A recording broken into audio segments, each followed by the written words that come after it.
kita menyisihkan waktu kita untuk membahas atau mensosialisasikan sekaligus bagaimana caranya bisa diterapkan tentang konsep inti budaya positif.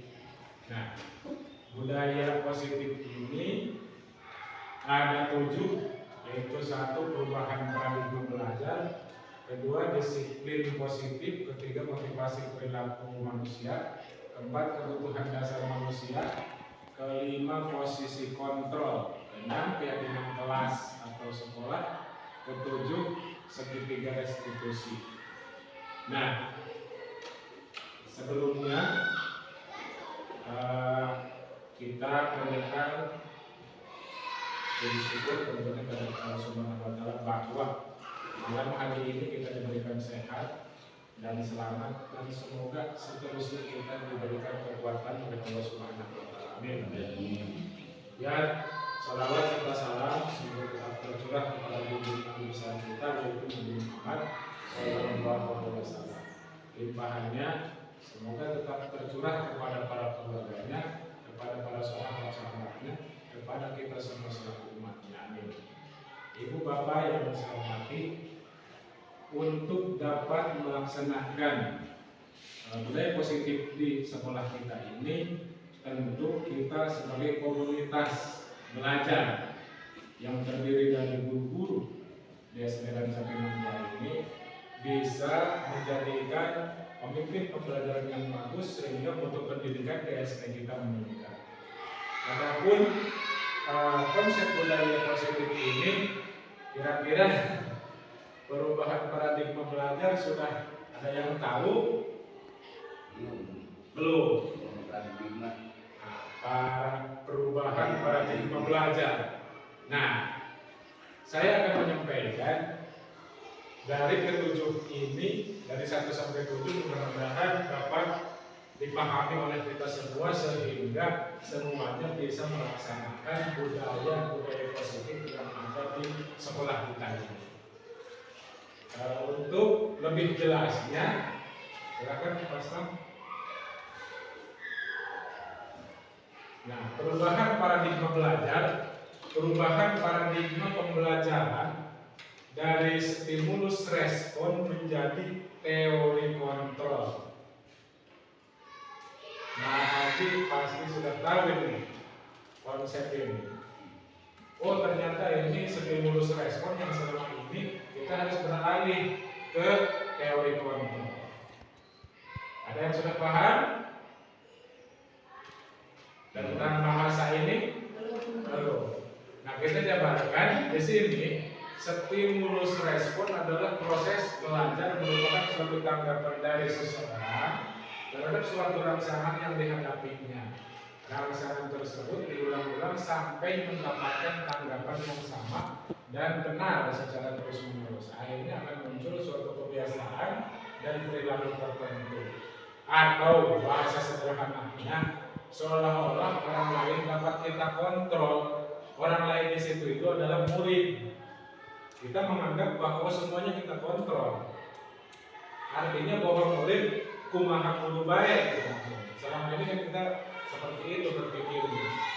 Nah, dapat kita kendalikan sehingga murid itu kita dapat merubah menjadi seorang apa yang kita inginkan.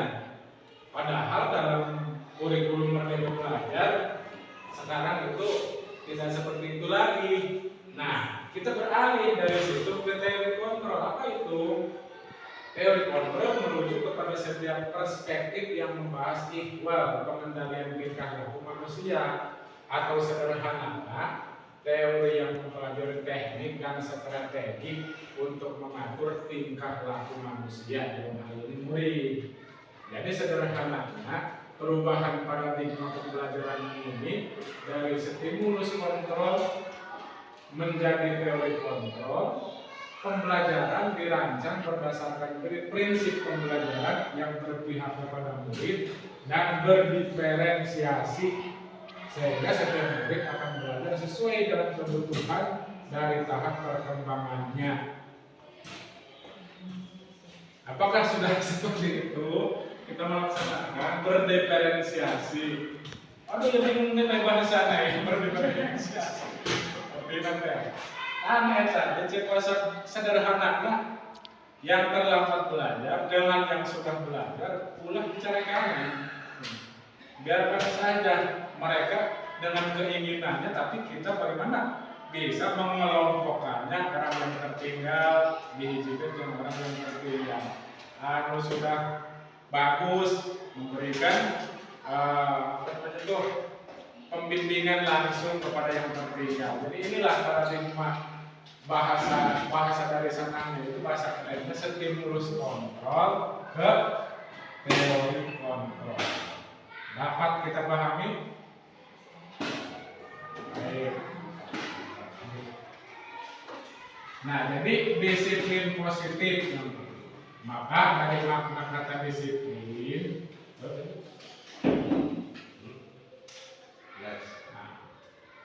nah, disiplin positif yang kedua, yang tadi itu paradigma. Yang kedua disiplin positif. Disiplin positif berarti kata disiplin itu tadi adalah bagaimana caranya melakukan hal-hal yang menjadi kebiasaan, tapi dalam pengertian yang baik. Seperti di sini, tanggung jawab seorang guru untuk menciptakan suatu lingkungan positif yang terdiri dari warga sekolah yang saling mendukung, saling belajar, saling bekerja sama sehingga tercipta suatu kebiasaan baik dan tumbuh menjadi karakter baik bagi warga sekolah, membentuk sebuah nilai positif. Artinya bahwa kita sebagai guru harus membiasakan kebiasaan yang baik untuk selalu konsisten diterapkan di sekolah sehingga membawa dampak terhadap karakter siswa. Nah, kesininya mengarah kepada disiplin diri untuk mengontrol semua tindakan yang dilakukan oleh diri sendiri. Artinya bahwa ketika kita mau melakukan salah karena sudah biasa, maka tindakan itu direm. Itu kita memberikan nasihat, menularkan kepada siswa untuk seperti itu, sehingga tidak ada kaki di atas meja. Masih ada kan? Murid kakinya di luar kursi, simpelaka ya teman-teman. Terus membentuk pemahaman murid untuk tumbuh motivasi internal, bukan hukuman atau hadiah, melainkan tumbuh motivasi secara mandiri. Jadi, akibat hukuman sehingga anak nurut terhadap kita. Ternyata tidak seperti itu yang kita harapkan. Menjadi pembiasaan timbul pada dirinya sendiri, gitu, dari internalnya, dari dalam, tidak dipengaruhi ke guru. Kamu duduk kalau sebelum istirahat, berarti kudu duduk pada murid. Kan tidak seperti itu, baru cangkel dia, terus nurut dia baik hukuman. Makanya ketika kita bisa menumbuhkan dalam diri siswa, maka akan menjadi motivasi tersendiri. Nah, ketiga, motivasi perilaku manusia. Motivasi adalah dorongan yang timbul pada diri seseorang secara sadar atau tidak sadar. Nah, kita lanjut saja. Motivasi perilaku manusia itu ada dari luar, ada dari dalam. Disebut motivasi eksternal. Kira-kira menurut Ibu, eksternal itu dari dalam atau dari luar? Apa menurutnya? Dari luar. Nah, dari luar yang pertama selalu menghindari hukuman serta ketidaknyamanan. Kan seperti itu pasti tuh. Orang pemacaran terhindar dari hukuman dan ketidaknyamanan. So, anu pasti pengaruh itu timbul di tengah hukum atau terbuat nyaman kau orang. Anak-anak kalian terlambat, kalian silahkan hormat bendera selama 5 menit. Orang lain nyaman tidak langsung gitu. Atau Pak Kepala Sekolah mau datang kaburangan ke guru di Pak Sekolah terlambat datang, silahkan Bapak diam saja di situ selama 10 menit. Aduh, ada urusan.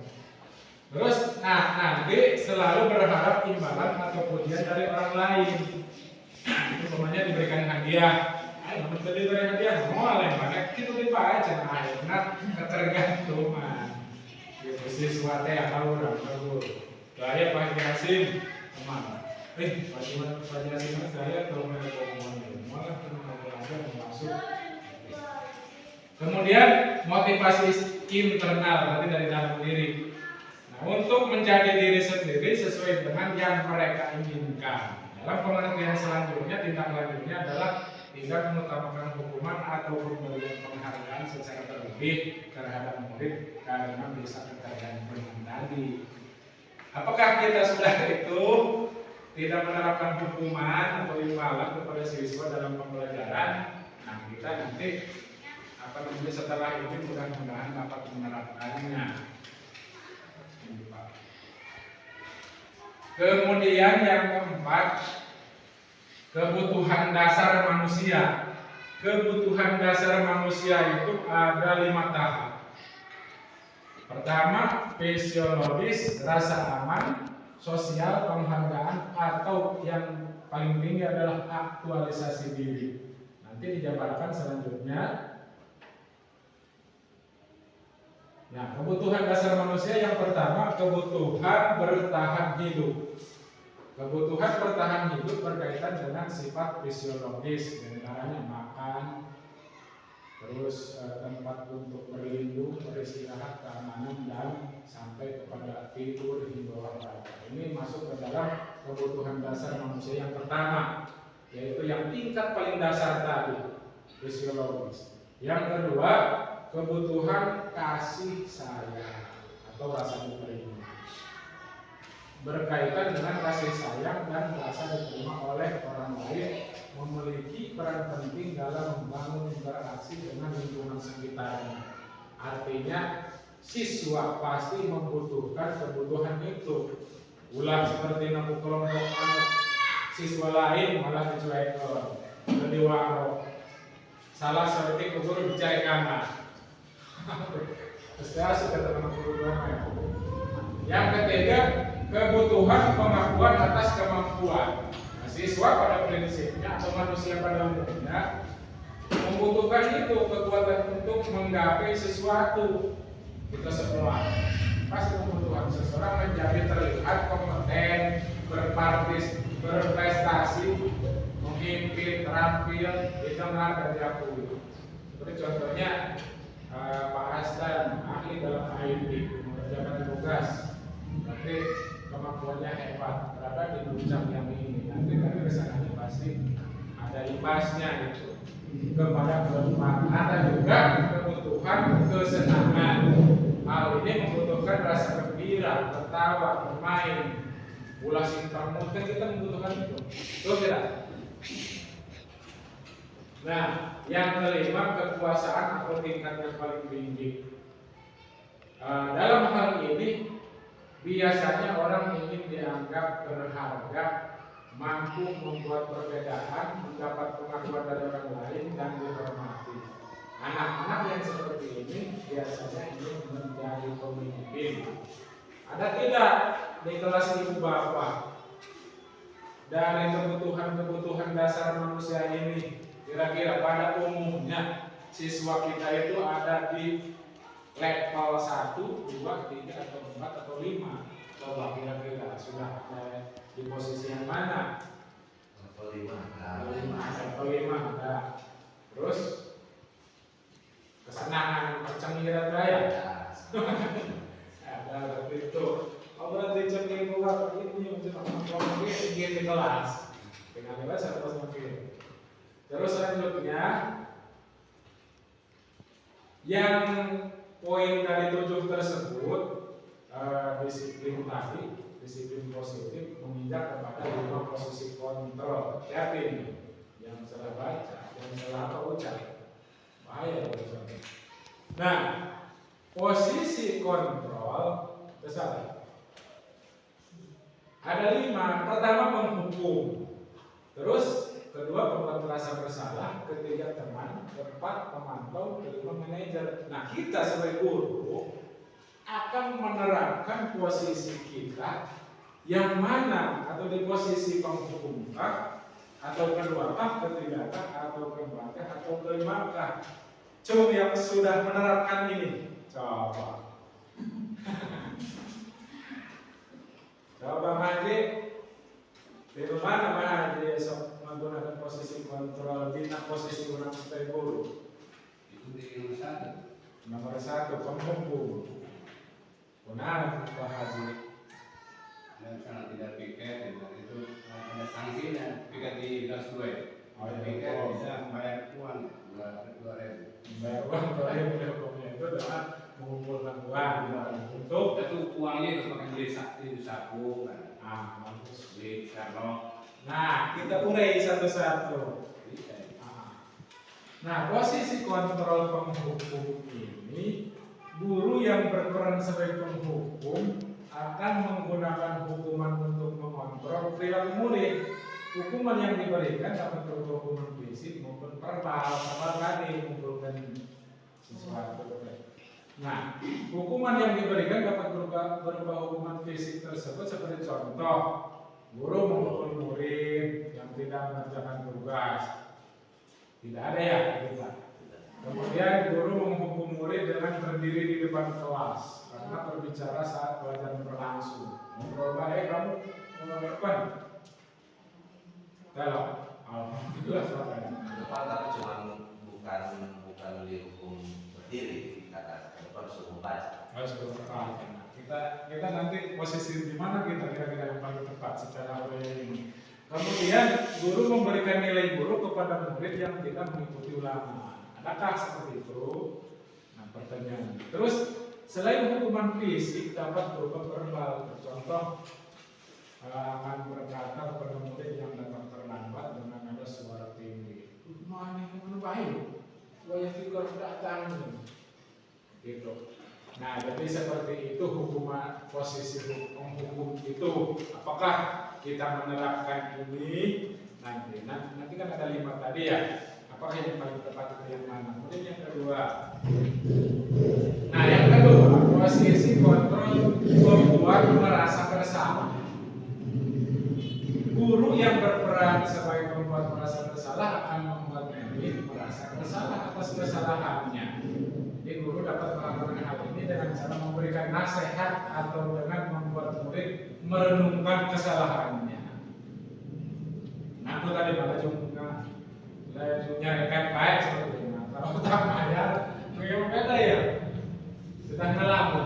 Sebagai contoh, guru berkata kepada murid yang tidak mengerjakan tugas, apakah kamu tahu bahwa kamu telah mengecewakan orang tua dan gurumu?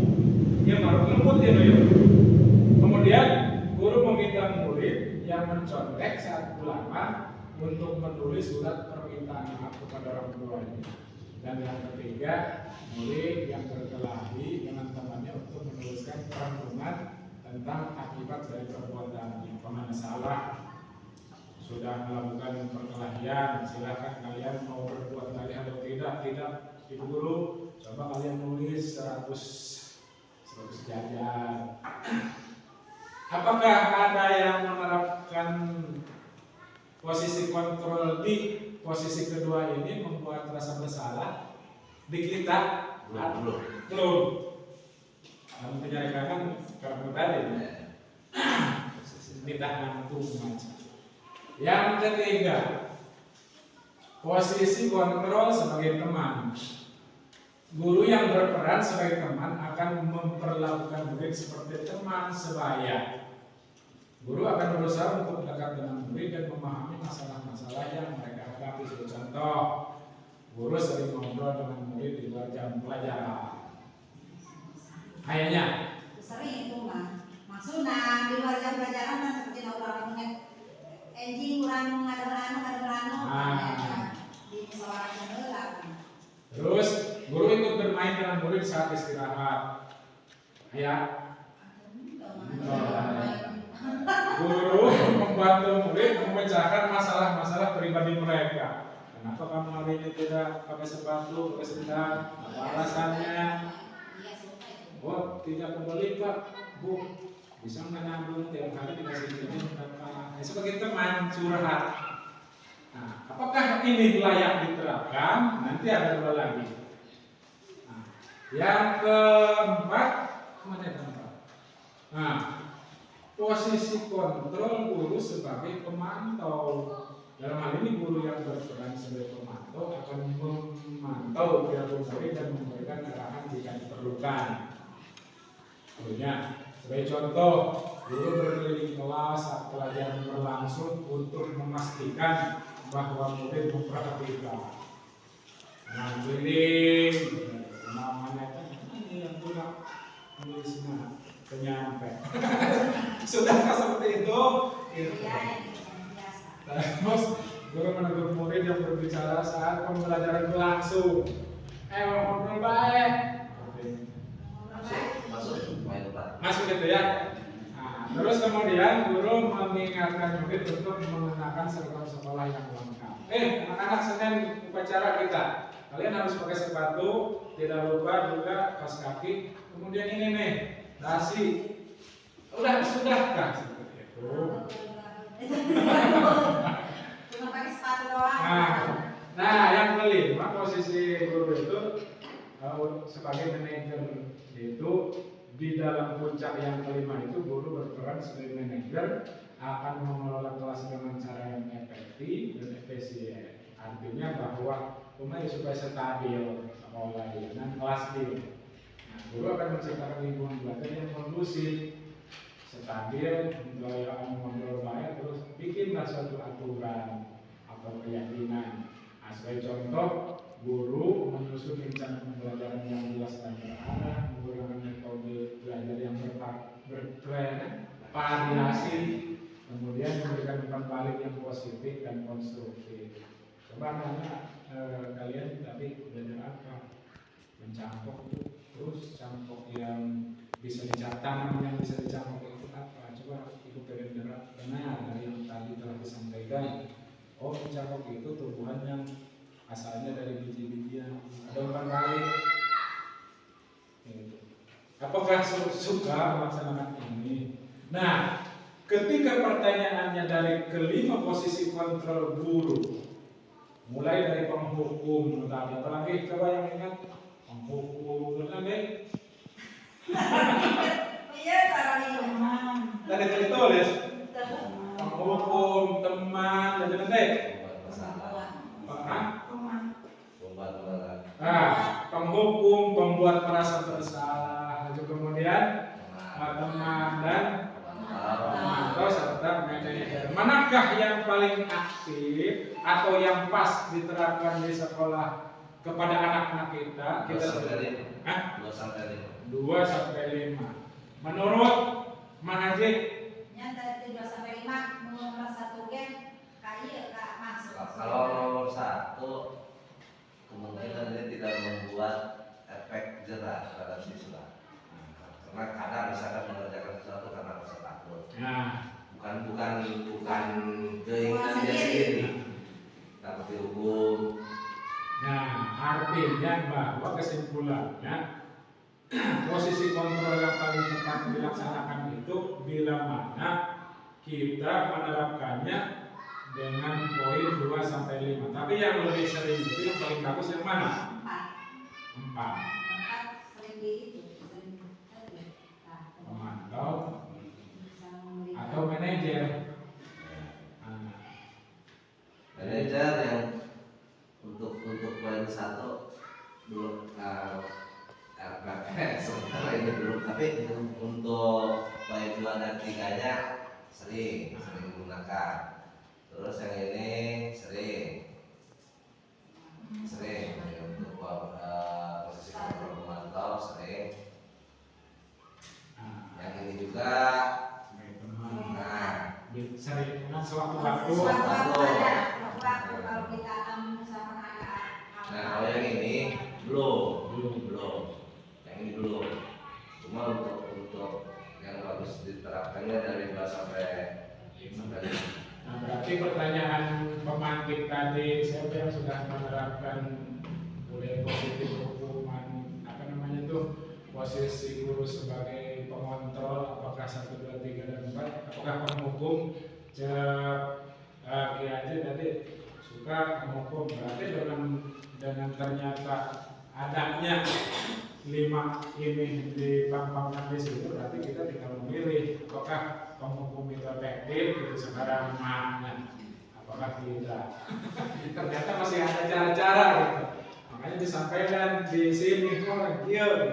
Tapi mungkin Ibu Noni sedih PAUD sudah petualangan sekian tahun, pasti lebih sudah paham sebetulnya ini posisi-posisi kontrol ya. Hanya saja disampaikan di sini untuk mengingatkan dan diterapkan budaya-budaya tersebut di sekolah kita. Setujukah itu? Sangat setuju. Kemudian selanjutnya untuk kesimpulan posisi ini, jadi keterangannya itu adalah kelima posisi kontrol ini memiliki kelebihan dan kekurangan yang masing-masing. Betul? Betul. Nah, posisi kontrol penghukum dan pembuat merasa bersalah sebaiknya tidak digunakan terlalu sering karena dapat berdampak negatif pada psikologis murid. Sebagai contoh, kamu terlambat nak, kamu hormat sama bendera 10 menit, psikologisnya itu berbekas, kayaknya ayah berhasil pada kedua nak, paling cocok pensiun. Maksudnya lipetan berbekas, perut panas. Jadi orang mungkin bisa kayak ke situ berbekas artinya. Jadi ingat baik, dong bahaskan perut padung terus saya ngomong hukum. Sebagai ayah. Nah itu penghukum. Sebagai ayah yang makhluk. Penghukum kan berarti apakah manajer itu? Penghukum berarti tak berbekas dirinya kan seperti itu. Makanya berarti kita hindari itu sekarang mah. Gitu kan. Terus posisi kontrol teman sebaiknya juga tidak digunakan terlalu sering karena dapat membuat guru kehilangan wibawanya. Betul. Betul. Setuju tak? Nah, posisi kontrol pemantau akan membantu guru untuk memastikan bahwa murid mengikuti aturan atau norma yang ada di sekolah. Kemudian manajer, posisi manajer itu akan membantu guru untuk menciptakan lingkungan belajar yang kondusif dan memotivasi murid untuk belajar. Jadi dari kelima posisi kontrol yang baik bagi seorang guru adalah sebagai manajer. Karena posisi di mana guru melakukan sesuatu bersama murid, mempersilahkan murid mempertanggungjawabkan perilakunya, kemudian mendukung untuk menemukan solusi dan permasalahannya. Nah, eta angka pilih paling bagus. Artinya bahwa yang di atas tadi 2 sampai 5 sering dilakukan, tapi sekarang mah jarang-jarang dilakukan. Ngomong tapi dari sebab atau apa ada 5. Maka senang memberi.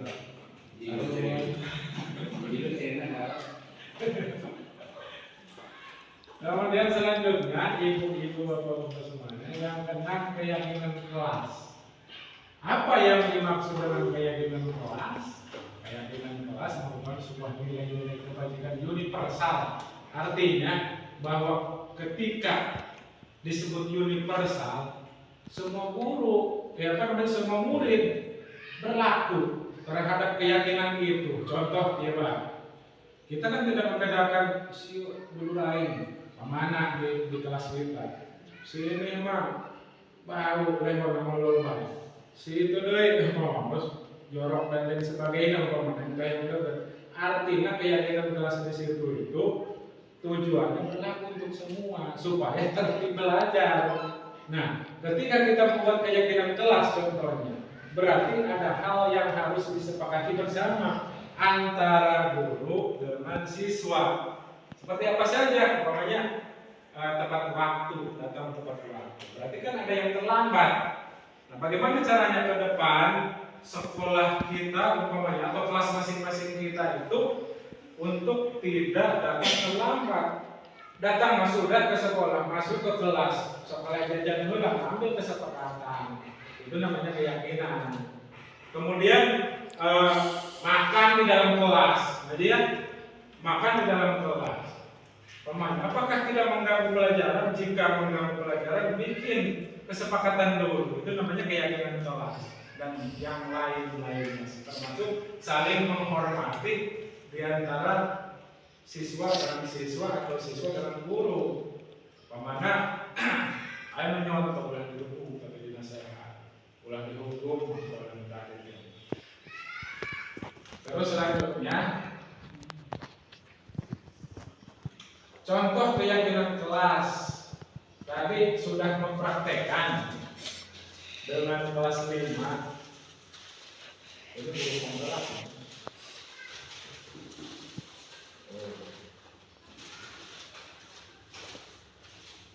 Keyakinan kelas pamannya tidak datang terlambat, atau artinya bahwa ada siswa yang masuknya itu malah sudah datang ke sekolah malah jajan dulu padahal jam mengajar sudah mau dimulai. Berarti kita kesepakatan kelasnya itu hadir tepat waktu. Apakah anak-anak sudah siap hadir tepat waktu? Sudah. Berarti ini jangan dilanggar ya. Nah itu maksudnya. Nanti kalau dilanggar ada konsekuensi, bukan hukuman lagi, dinamakan konsekuensi. Terus belajar karena menerima posisi kontrol tadi. Ya. Terus ada juga tidak membuang sampah pada tempatnya, berarti keyakinan kelas yang dibuat itu membuang sampah pada tempatnya. Kemudian tidak makan di dalam kelas, bagaimana? Berarti makan waktu istirahat. Nah, sampai menghargai sesama teman, berbicara sopan, terus menggunakan HP saat diizinkan guru. Nah, ini berbicara sopan itu tidak berbicara kasar artinya. Nah, bahwa kesepakatan kelas ini ditampung dulu dari warga sekolah, dari murid yang ada di kelas kita masing-masing. Nah, anak-anak kita bikin kesepakatan dulu sebelum belajar. Nah, ternyata tadi siswa kelas 5 itu menuliskan apa yang jadi intikannya dan yang menjadi keinginannya itu dituliskan terus ditempel. Kita nanti masuknya kemana gitu. Seperti itu. Apakah hal ini bisa diterapkan di kelas kita? Tapi kalau kita tadi itu dimusyawarahkan dulu dengan kelas, masing-masing kelasnya, insya Allah bisa. Tapi yang berbeda, pintar kita menggunakan jajan baru. Justru dari kebiasaan guru, akhirnya menjadi budaya positif, artinya dari sesuatu yang terjadi sebetulnya ini yang harus diterapkan. Lamun pemenantos beraku seperti ini, rapi diuk, atau mantos terkudu nerapi, nulis jangan keselerap. Artinya bahwa disosialisasikan penanaman budaya positif itu justru ada hal-hal yang belum beres. Nah, kita sebagai guru untuk dapat membereskan semua itu sehingga sekolah kita coba jawab kalau nggak bisa. Nah, selanjutnya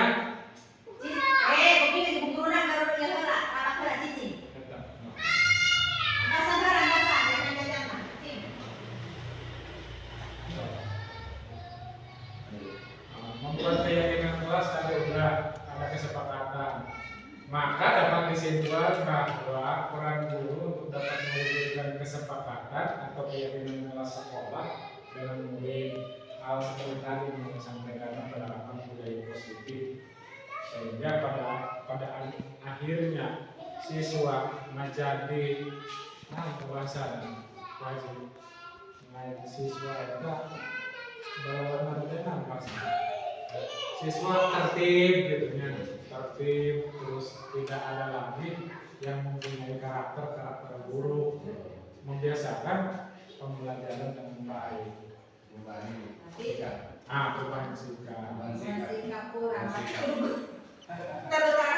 Terutama Guru-guru ya, karena dengan dimunculkan budaya positif ini kita dapat menerapkannya, tapi ini semua kan tidak mungkin dapat diterapkan oleh Pak Haji Hasim Bae. Pak Haji Hasim udah buang sampah pada tempatnya, udah menerima. Ya, yang lain, guru yang lain kita tanggung jawab. Gitu, minumnya gitu doang. Nah, Kita harus bersama-sama. sengaja dikumpulkan, artinya bahwa kita itu kudu menciptakan budaya positif. Ya, sepakat. Tapi Nah, yang ketiga, yang ketujuh terakhir itu segitiga restitusi. Bilih ayam mentajan kuping. Ayah. Nah, konsep segitiga restitusi yang diterapkan dalam dunia pendidikan selaras dengan pernyataan pengajar Dewantara tentang murid merdeka. Masuk juga karena kurikulum merdeka belajar yang saat ini ditempel diterapkan. Dalam hal ini, KHD atau Kejar Dewantara menyatakan untuk menciptakan murid yang merdeka, satuan pendidikan harus menerapkan disiplin yang positif secara pemahaman. Artinya bahwa secara pemahaman, paham maknanya ya nah. Budaya positif itu ayat seberapa tadi? 7. Posisi kontrol guru ayat seberapa? 5. Terus restitusi orang. Terus segitiga restitusi merupakan sebuah proses menciptakan kondisi bagi murid untuk memperbaiki kesalahannya. Melalui restitusi, satuan pendidikan bisa membantu para murid untuk mencapai tujuannya. Nah, lanjut.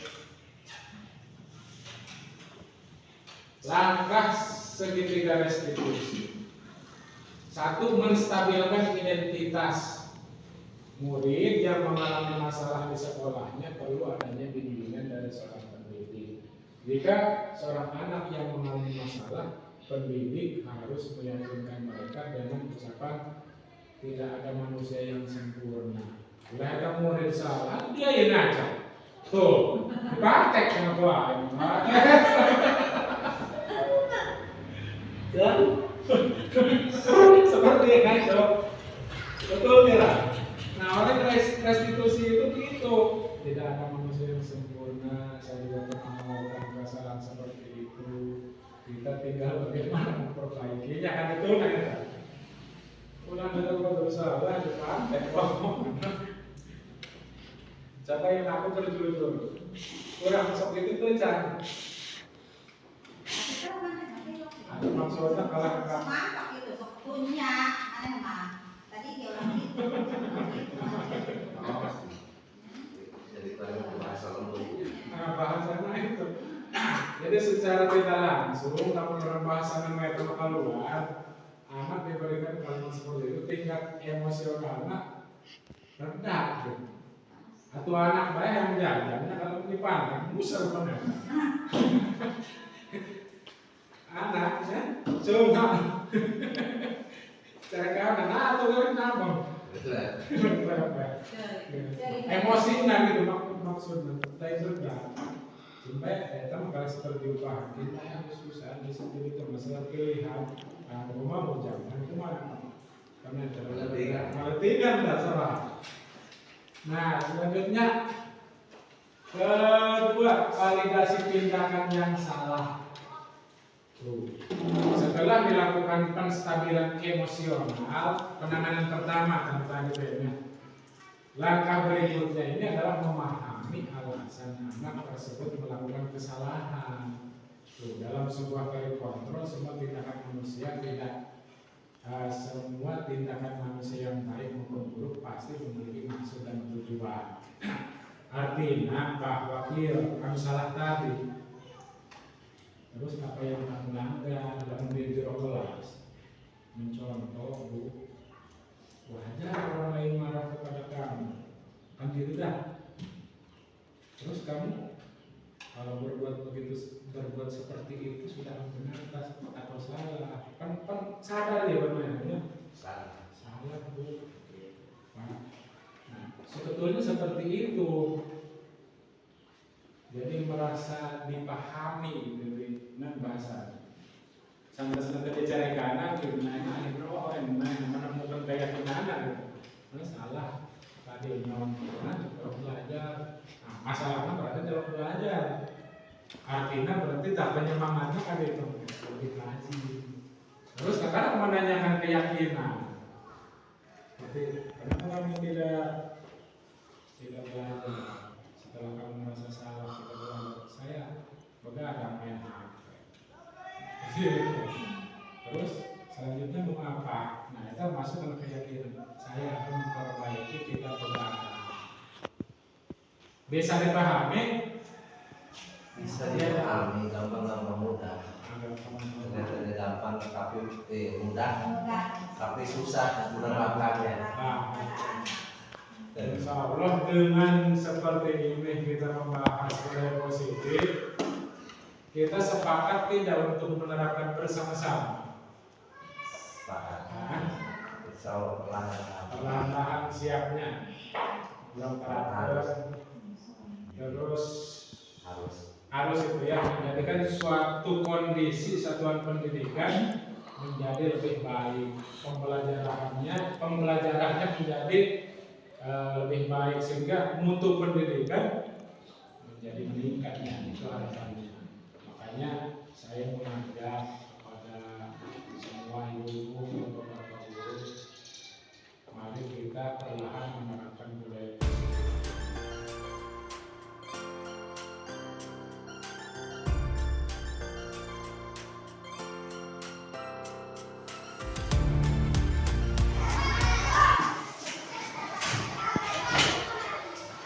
Assalamualaikum. Waalaikumsalam.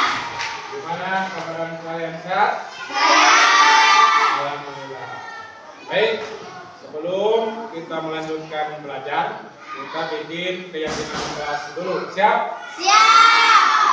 Namun sebelum membuat keyakinan kelas, kita sejenak berdoa. Siap? Siap. Berdoa dalam hati, mulai.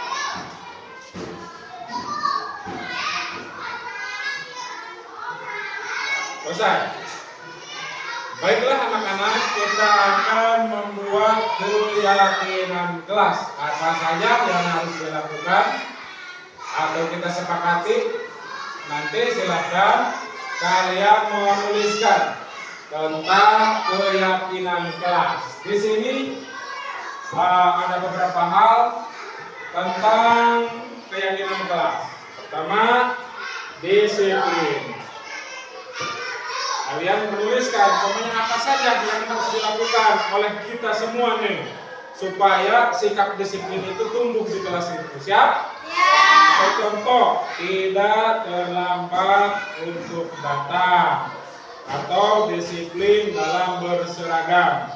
Kemudian ada juga saling menghormati dan menyayangi. Untuk menghormati dan menyayangi di kelas kita itu kalian bisa menuliskan bekerja sama dengan teman, saling menghargai dan membiasakan untuk sapa, senyum, salam, sopan dan santun.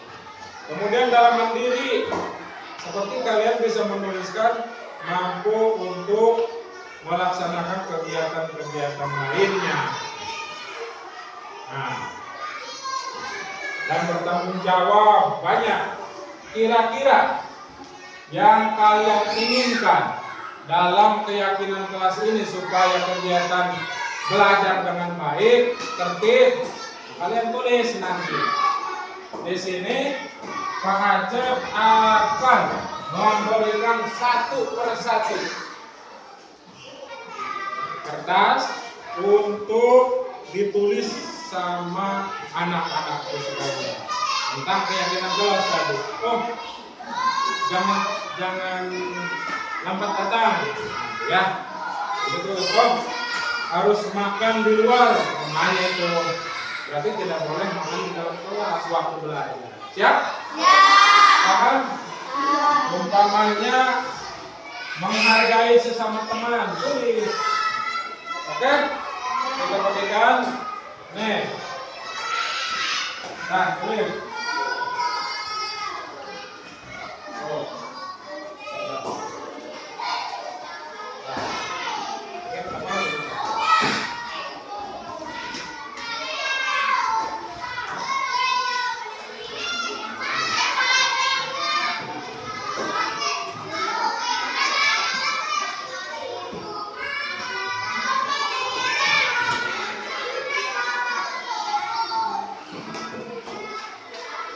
Nanti setelah beres membuat apa yang diinginkan menjadi keyakinan kelas, kalian tempelkan ke papan tulis.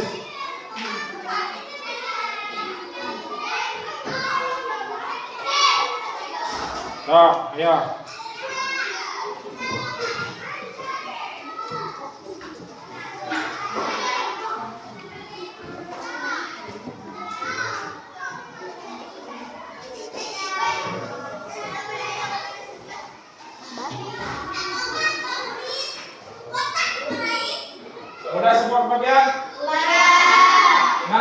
setelah beres kalian tulis, nanti ditempel di papan tulis ini. Siap? Bapak kasih waktu 2 menit. Ya, lihat.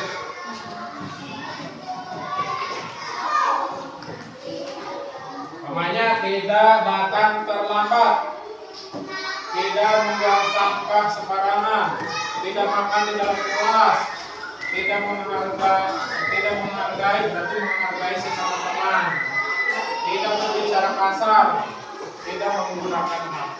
Ya, mana? Tidak datang terlambat, tidak makan di kelas. Silakan. Ada yang sudah?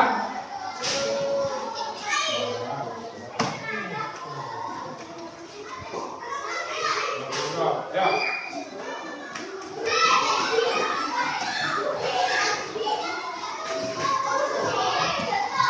Sudah. Nah, yang sudah silakan ditempel di sini. Maju.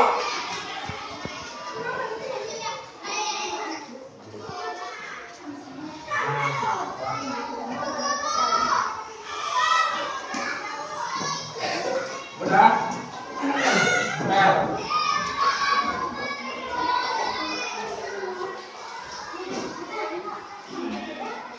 Ya.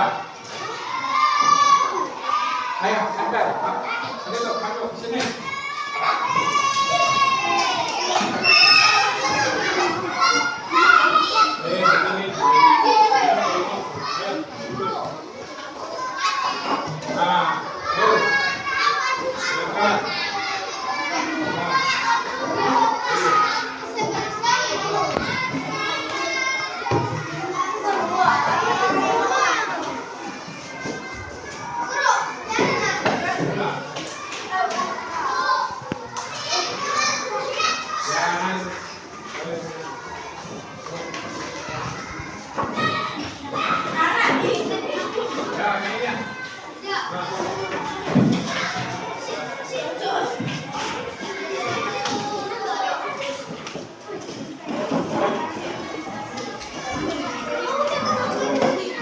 Semua?